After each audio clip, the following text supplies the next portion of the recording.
menerima dengan hati, menerima kandungannya dengan hati, wal iqraru bihi bil lisan, dan berikrar dengan lisan.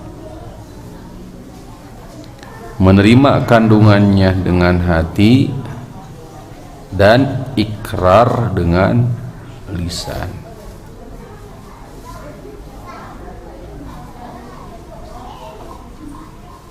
Siap ibu-ibu?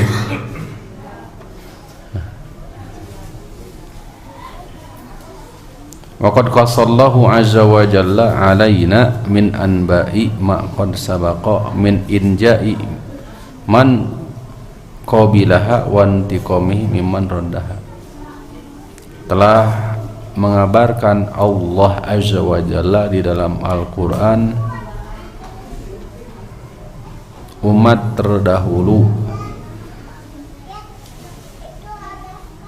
di surah Az-Zukhruf ayat 23, 24, 25 bisa ditadaburi nanti.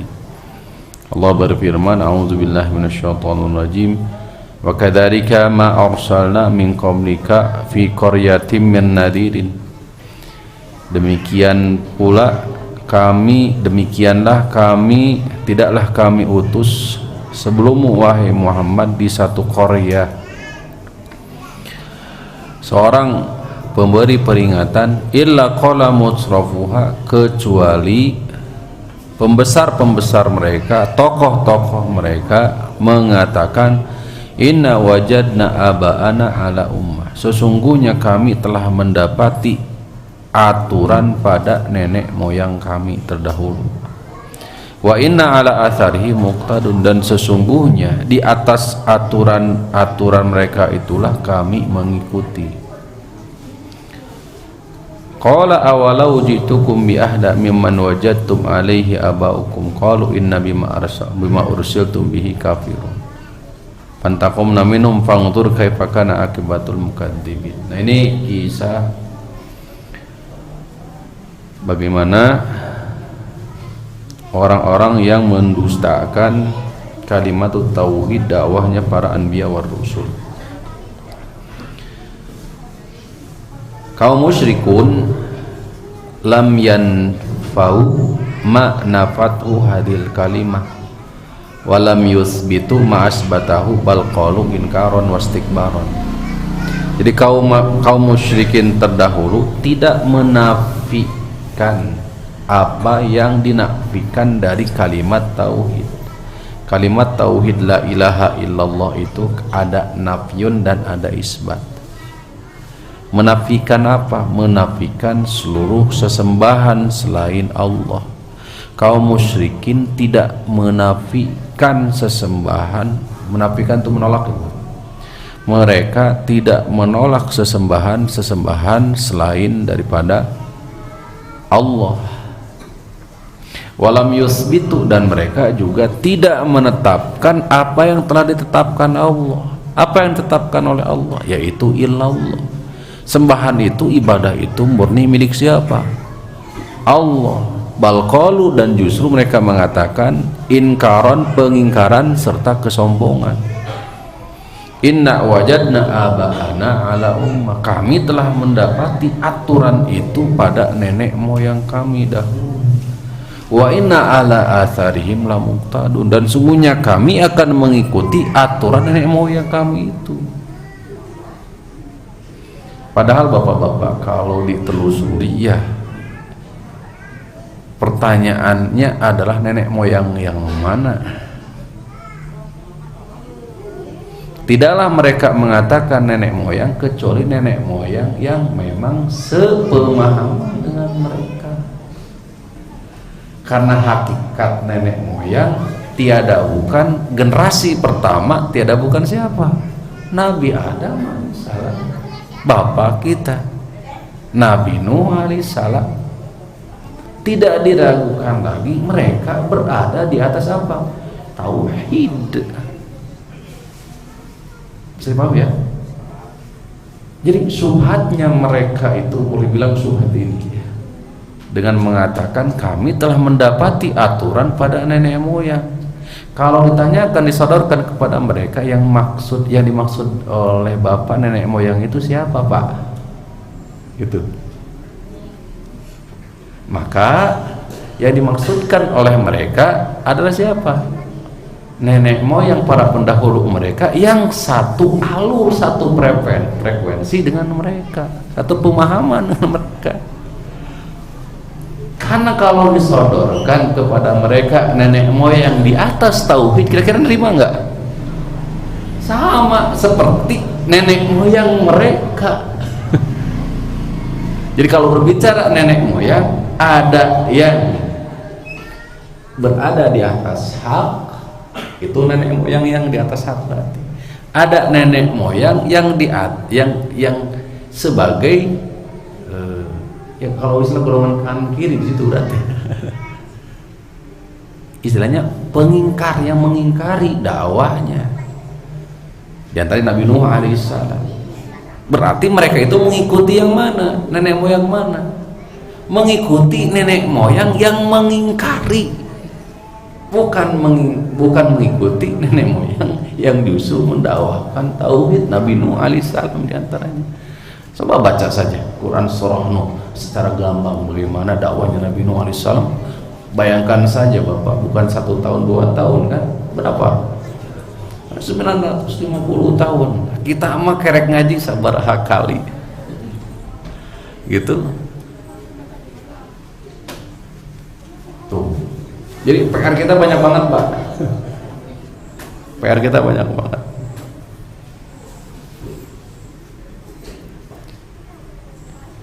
Kan sejarah itu kan terus berulang, Pak, ya, sejatinya katanya gitu. Nah, kan kasus di kita juga kan sama. Kita ajak dakwah tauhid, yuk. Jawaban mereka bagaimana? Melestarikan apa? Ya, itu sama.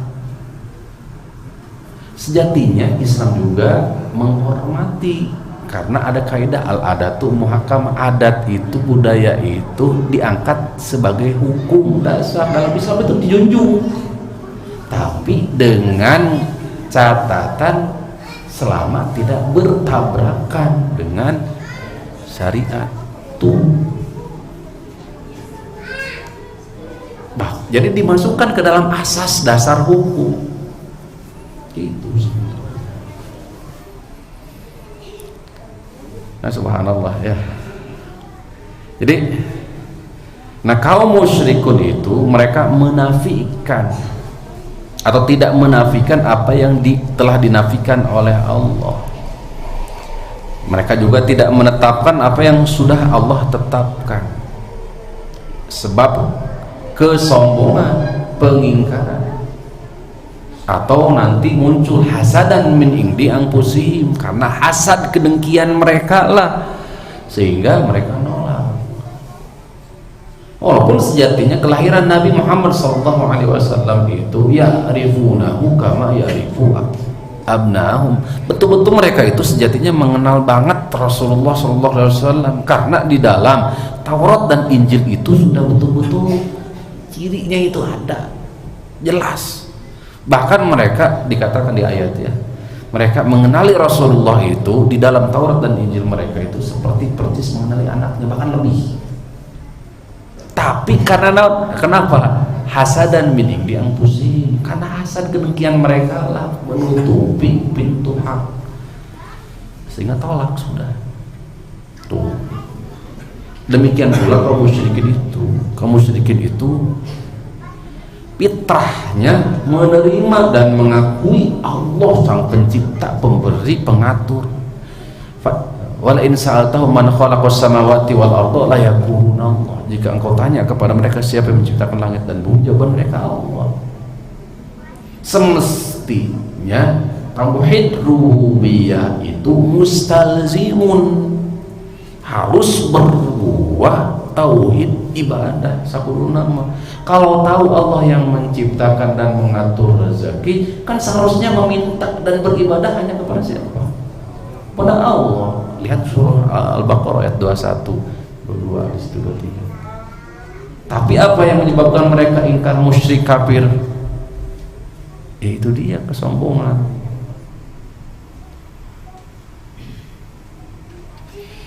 Nah, syarat yang ketiga ini menerima dengan hati, kemudian diucapkan dengan lisan. Nah, nanti dipraktekkan dengan apa?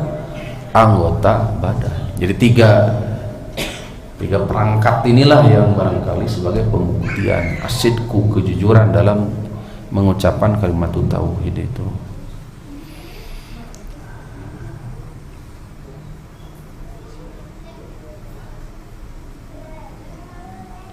Dalam hadis Nabi SAW, kita cukupkan di poin yang ketiga saja ya Pak, nanti insya Allah kita sambung. Hadis Abu Musa al-Asy'ari, hadis Abu Musa al-Asy'ari, mathalu ma ba'athani Allahu bihi minal huda, perumpamaan apa yang telah